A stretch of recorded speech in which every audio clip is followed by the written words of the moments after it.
Welcome to special focus. అమెరికాలోకి అక్రమ ప్రయాణ కథలు ఒక్కొక్కటిగా బయటపడుతున్నాయి.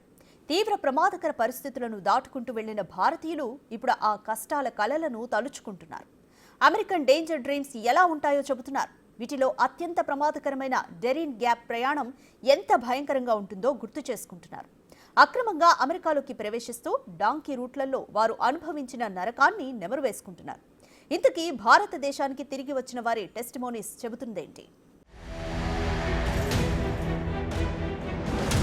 అగ్రరాజ్యంలో జీవితం అంటే అదృష్టం ఉన్నవారికే దక్కే అవకాశం. దీనికోసం ప్రాణాలకు తెగించడానికి కూడా వెనుకాడరు కొంతమంది. డాలర్లు సంపాదించి పరువు పరపతి ఆస్తిపాస్తులను కూడబెట్టుకోవటానికి అగ్రరాజ్యమే ది లాస్ట్ డెస్టినేషన్ అనుకుంటారు. ఇలా తమ బతుకులను మార్చే డ్రీమ్స్ కోసం ఎంత ప్రమాదకరమైన మార్గాన్నైనా ఎంచుకుంటారు. పుట్టిన గడ్డపై ఆస్తులమ్ముకునో అప్పులు చేసు ఎలాగైనా అమెరికాకు చేరుకోవాలనుకుంటారు. కొందరు చట్ట ప్రకారం నిబంధనలు అనుసరించి అమెరికా చేరుకుంటే ఈ మోజులు, మరికొందరు మాత్రం డాంకీ రూట్ పట్టుకుని అక్రమ మార్గాల్లో ముందుకెడుతున్నారు. అయితే ఈ మార్గాల్లో అమెరికా చేరుకుంటే ఎలా ఉంటుందో తాజాగా అమెరికా నుండి భారత్ చేరుకున్న బాధితులు చెప్తున్నారు.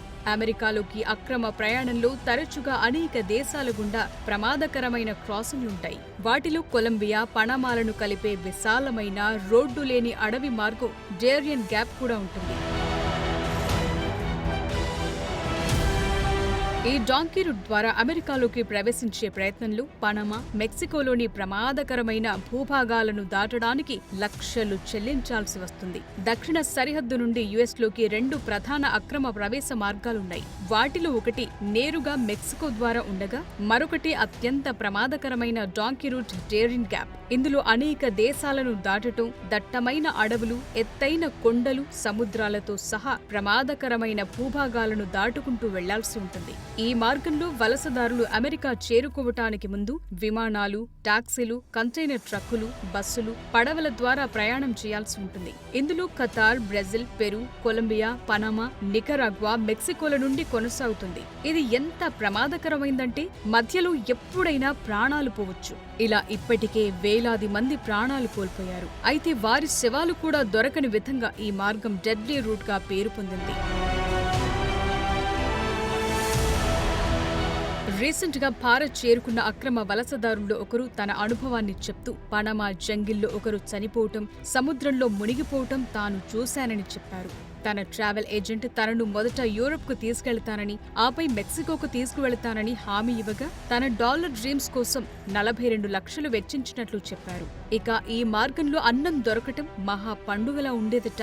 ఎప్పుడో ఒకసారి అన్నం దొరికేది, ఒక్కోసారి తినటానికి ఏమీ దొరకదు. తెచ్చుకున్న బిస్కెట్ల వంటి తేలికపాటి ఆహారాన్ని జాగ్రత్తగా వాడుకోవాలి. 15 గంటల సుదీర్ఘ పడవ ప్రయాణం, అత్యంత భయంకరమైన అడవిలో 40 నుంచి 45 కిలోమీటర్లు నడక ప్రయాణం నరకాన్ని చూపిస్తుందని వీళ్లు చెప్తున్నారు. ఇంకో వ్యక్తి చెప్పిన అనుభవంలో భయంకరమైన అనుభవాలు బయటకొచ్చాయి.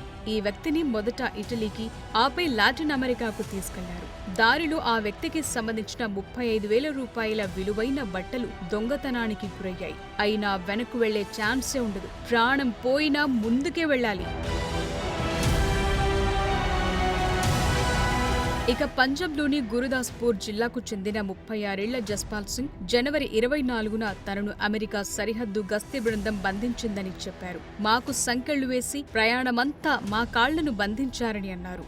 సంకెళ్లను అమృత్సర్ విమానాశ్రయంలో తెరిచినట్లు వెల్లడించారు. ఈ వ్యక్తి బ్రెజిల్లో 6 నెలలు గడిపిన తరువాత సరిహద్దు దాటి అమెరికాలోకి వెళ్లారు. అక్కడ అతన్ని అమెరికా సరిహద్దు గస్తీ బృందం అరెస్టు చేసింది. పనామా అడవిలో ఒకరు చనిపోవటాన్ని, మరొకరు సముద్రంలో మునిగిపోవటాన్ని గుర్తు చేసుకున్న ఇతడు మెక్సికో చేరుకునే ముందు తన ట్రావెల్ ఏజెంట్ యూరప్ గుండా తీసుకెళతానని అన్నట్లు తెలిపాడు. ఇక ఈ మార్గంలో డేరియన్ గ్యాప్ మధ్యలో 18 కొండలు దాటాల్సొచ్చింది. ఇక్కడ ఎవరైనా జారిపడితే బతికే అవకాశం ఉండదు. ఇక ప్రయాణంలో ఎవరైనా గాయపడితే వారిని వదిలి వెళ్లిపోవాల్సిందే. అలాంటి వారిని చావుకు వదిలేసి మిగిలిన వాళ్లు ముందుకు కదులుతారంతే. ఈ డేరియన్ గ్యాప్ అనేది దట్టమైన రెయిన్ ఫారెస్ట్. చిత్తడి నేలలు, కొండలతో కూడిన 97 కిలోమీటర్ల విస్తీర్ణంలో ఉంటుంది. అలస్కా నుండి అర్జెంటీనా వరకు విస్తరించి ఉన్న ఒక ప్రయాణ వ్యవస్థలో ఇది పాన్ అమెరికన్ హైవేని బ్రేక్ చేసే ప్రదేశం. చాలా ప్రమాదకరంగా ఉండే ఈ ప్రాంతం దాని తీవ్రమైన భూభాగానికి, కఠినమైన వాతావరణానికి నిదర్శనం. ఇక్కడ మౌలిక సదుపాయాలు లేకపోవటం వల్ల చాలా కాలంగా ఈ ప్రాంతాన్ని ఎవ్వరూ వాడట్లేదు. కానీ అమెరికాకు చేరుకోవాలనుకునే అక్రమ వలసదారులకు ఇది ఒక అనివార్యమైన ద్వారంగా మారింది. ఈ డేరియన్ గ్యాప్ ను దాటేవారు నిటారుగా ఉన్న పర్వతాలు, బురదతో కూడిన చిత్తడి నేలలు, వేగంగా ప్రవహించే నదులు, ప్రమాదకరమైన వన్యప్రాణులను దాటుకుంటూ వెళ్లాలి. ఈ అడవి విషపూరిత పాములు, జాగ్వార్లు, ప్రాణాంతక కీటకాలకు నిలయం. అయితే అంతకంటే ప్రమాదకరమైన ముప్పు ఈ మార్గాన్ని నియంత్రించే క్రిమినల్ ఆర్గనైజేషన్స్ ఉంటుంది. స్మగ్లింగ్ నెట్వర్కులు, మాదక ద్రవ్యాల కార్టెళ్లు, సాయుధ సమూహాలు ఈ మార్గంలో ప్రయాణించే వారిని దోచేస్తారు, వారిపై హింసకు దిగుతారు. ఈ డేంజరస్ డాంకీ రూట్ ఎంత ప్రమాదకరమంటే ఏ క్షణం ఏం జరుగుతుందో కూడా తెలియకుండా ఉంటుంది. స్మగ్లర్లు, మాఫియా ముఠాల మధ్య వలసదారులు తీవ్రమైన పరిస్థితులను ఎదుర్కోవాల్సి ఉంటుంది. ఇప్పుడు ఇలా వెళ్తున్న వారి సంఖ్య నానాటికి పెరిగిపోవడం కూడా ఆందోళనకు గురిచేస్తుంది. ఒక్క మరణాలే కాదు, పర్యావరణం పరంగానూ ఇది చాలా ప్రమాదకరమైంది. ఏది ఏమైనా అక్రమ వలసలను అరికట్టాలనే ట్రంప్ నిర్ణయాన్ని భారత్ కూడా స్వాగతిస్తోంది. అమెరికాలోకి అక్రమంగా ప్రవేశించడానికి ప్రయత్నించే చాలా మంది భారతీయులు డాంకీ మార్గం అని పిలిచే డేరియన్ గ్యాప్ మార్గం గుండానే వెళతారు. ఇందులో Panama, Costa Rica, L Salvador, Guatemala వంటి మధ్య అమెరికా దేశాలకు ప్రయాణిస్తారు. ఇక్కడ వీసాలు సులభంగా లభిస్తాయి. అక్కడి నుండి వాళ్లు మెక్సికోకు వెళ్లి ఆపై అమెరికాలోకి ప్రవేశించడానికి ప్రయత్నిస్తారు. అయితే ఇంతటి ప్రమాదకరమైన క్రాసింగ్ కోసం $1,000 వసూలు చేసే క్వైట్లు అంటే మానవ స్మగ్లర్లు సహాయం చేస్తారు. కఠినమైన వీసా నిబంధనల కారణంగా అమెరికాకు డైరెక్ట్ విమాన మార్గాలు కష్టతరం కావటంతో ఈ పద్ధతి బాగా పాపులర్ అయింది. స్మగ్లర్లు, మాఫియా ముఠాలు, వ్యవస్థీకృత నేర సిండికేట్లు ఈ వలసదారులను సద్వినియోగం చేసుకుంటున్నాయి. ముందు వారికి సురక్షితమైన మార్గం నుండే తీసుకెళ్తామని హామీ ఇచ్చినా చివరికి ప్రాణాంతక పరిస్థితుల్లోకి నెడతారు. ఇటీవలి సందర్భాల్లో డేరియన్ గ్యాప్ ను దాటే వారి సంఖ్య విపరీతంగా పెరిగినట్లు లెక్కలు కూడా చెప్తున్నాయి. 2023లో 5.2 లక్షలకు పైగా వలసదారులు ఈ ప్రయాణాన్ని చేశారు. దానికి ముందు సంవత్సరం కంటే ఇది రెండింతలు ఎక్కువ. ఇక 2024 నాటికి 3 లక్షలకు పైగా ఈ మార్గాన్ని దాటారు. అయితే ఇటీవల పెరిగిన అరెస్టుల కారణంగా సంఖ్యలు కొద్దిగా తగ్గాయని మీడియా నివేదికలు చెప్తున్నాయి. అయితే దశాబ్దం క్రితం ఏటా కొన్ని వేల మంది మాత్రమే ఈ మార్గాన్ని దాటడానికి ప్రయత్నించారు. అది ఇప్పుడైతే లక్షలు దాటుతోంది. అత్యంత ప్రమాదకర వలస రహదారిగా మారినప్పటికీ డాలర్ డ్రీమ్స్ ఈ డేంజర్ ను కూడా లెక్క చేయకుండా కదులుతోంది. వెనజులా, హైతీ, ఈక్వెడార్, బంగ్లాదేశ్, పాకిస్తాన్, భారతదేశం నుండి ప్రజలు ఈ ప్రమాదకరమైన మార్గం గుండా ట్రెక్కింగ్ చేస్తున్నారు. ఈ ప్రయాణం 7 నుండి 15 రోజుల వరకు పట్టొచ్చు. ఇలా ప్రయాణించే వలసదారులు ఆహారం, నీటి కొరత, వ్యాధుల బారిన పడటమే కాకుండా నేరాలకు బలవుతున్నారు. ఇక డేరియన్ గ్యాప్ ఒక మానవతా విపత్తుగా మిగిలిపోయిందనేది నిపుణుల అభిప్రాయం. 2015, 2022 నుండి 312 వలస మరణాలు, అదృశ్యాలు నమోదవగా 2021, 2023 మధ్య 229 నమోదైనట్లు తెలుస్తోంది. 2023లోనే 676 మంది లైంగిక వేధింపుల బాధితులుగా మారారు. దీనికి సంబంధించి 2024 ప్రారంభంలో 233 కేసులు నమోదయ్యాయి. రద్దీగా ఉండే ఆశ్రయాల్లో ఆహారం, నీరు, వైద్య సహాయం వంటి అవసరమైన వస్తువులు లేకపోవటం వల్ల చాలా మంది వలసదారులు చిక్కుకుపోయినట్లు నివేదికలు చెప్తున్నాయి. ఇక ఈ మార్గాన్ని ఉపయోగించే వలసదారుల సంఖ్య ఎక్కువగా ఉండడంతో స్థానిక సమాజాలు, పర్యావరణంపై కూడా దీని ప్రభావం ఉంటుందని పర్యావరణ సంఘాలు వాపోతున్నాయి. ఈ మార్గంలో ఉన్న స్థానిక గ్రామాలు ప్రజలతో నిండిపోయాయి. అయితే పెళుసైన అటవీ పర్యావరణ వ్యవస్థలో అటవీ నిర్మూలనతో పాటు కాలుష్యం కూడా తీవ్రమవుతున్నట్టు తెలుస్తోంది. ప్రస్తుతం ఈ ప్రాంతం మానవ అక్రమ రవాణా, కార్టెల్ కార్యకలాపాలకు కూడా ప్రధాన కేంద్రంగా ఉంది. అత్యంత శక్తివంతమైన మాదక ద్రవ్యాల కార్టెళ్లలో ఒకటైన కొలంబియా గల్ఫ్ క్లాన్ అక్రమ రవాణా కార్యకలాపాలను నియంత్రిస్తుంది. వీళ్లు 2023 మొదటి 10 నెలల్లోనే వలసదారుల క్రాసింగ్ల నుండి $57 మిలియన్ సంపాదించినట్టు సమాచారం.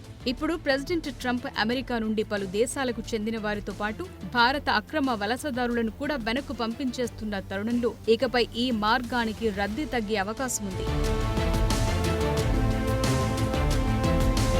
ఇక ఇప్పటికే అమెరికా నుంచి మొదటి విడతగా భారతదేశానికి చెందిన 104 మంది అక్రమ వలసదారులు స్వదేశానికి చేరుకున్నారు. ఫిబ్రవరి 4 తెల్లవారుజామున టెక్సాస్లోని శాన్ ఆంటానియో నుంచి బయలుదేరిన అమెరికా సైనిక విమానం C-17 పంజాబ్ అమృత్సర్లోని శ్రీ గురు రామదాస్ జీ అంతర్జాతీయ విమానాశ్రయంలో ఫిబ్రవరి 5 మధ్యాహ్నం 2 గంటలకు కట్టుదిట్టమైన భద్రత మధ్య దిగింది. ఈ విమానంలో వచ్చిన వారిలో గుజరాత్, హర్యానాకు చెందిన వారి అధికంగా ఉన్నట్లు తెలుస్తోంది.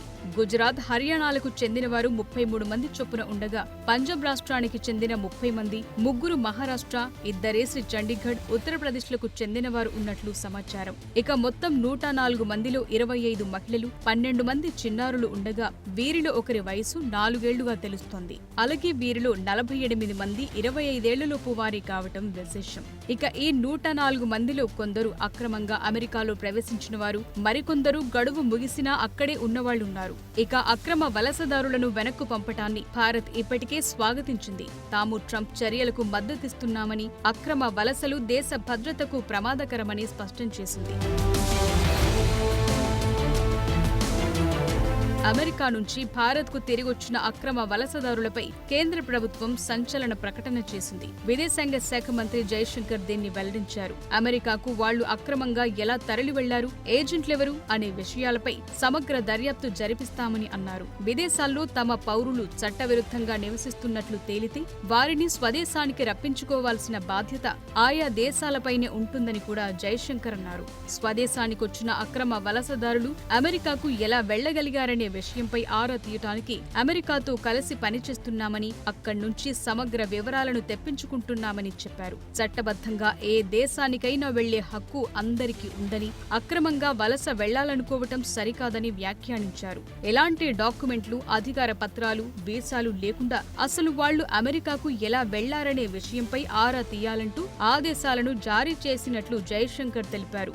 ఇక అమెరికాలో మొత్తం భారతీయ అక్రమ వలసదారులు 7.25 లక్షల మంది ఉంటారని అంచనా వేస్తున్నారు. ఇప్పటి వరకు 18,000 మందిని గుర్తించిన అమెరికా యంత్రాంగం వీరిలో 17,094 మందిని వెనక్కు పంపుతున్నట్లు తెలిపింది. ఇందులో 104 మంది మాత్రమే ఇప్పుడొచ్చారు. ఇక మిగిలిన వారి అనుభవాలు ఇంకెంత దారుణంగా ఉంటాయో మరి.